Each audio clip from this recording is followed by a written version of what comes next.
Welcome to the third screencast on Excel Basics.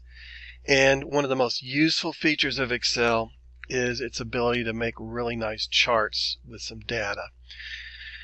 Here's something you can look at with this table right here. This is smartphone sales in the United States in billions of dollars from 2005 to 2018. So we started with 3.8 billion, and then in 2018 we had 79.1 billion.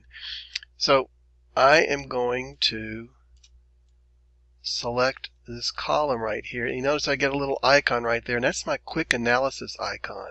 And if I just click on that, for example, I can do data bars. Boom. So there's a little bar graph of the sales in billions of US dollars. I'm going to Control Z to get rid of that. Okay, now I'm going to select the year and the sales columns, both of them. I'm going to go to that quick analysis. I'm going to go to charts, and I can do a line graph, gives me a preview, bar graph, another preview, or a line graph, a scatter plot connected. Okay, so all kinds of nice little features right there. Or I can select all this and I can go to Insert and click on Recommended Charts. And let's say that I want to go to bar graph right there. Okay. And I can also do a trend line. So I'm going to click this plus to add some elements. Okay, I'm going to click trend line. And there's a trend line right there. Okay, I'm going to Control Z out of that. And let's do a different one.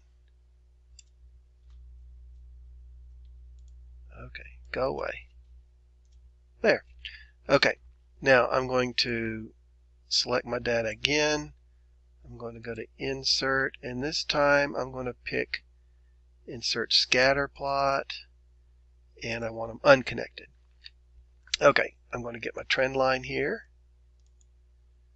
There it is, and I'm going to go over here, and I want a linear one, and I want to go to More Options. Whoop. You know what, my little video window is getting in the way. Okay, trend line right here, More Options, and if I arrow down, I can display the line of best fit equation, which we're going to talk about later on in the year, where that comes from. But that is the equation of the line of best fit, the line that is closest to the most number of data points. Okay, so you should be able to, given a table of data, create a nice chart using Excel after watching this screencast.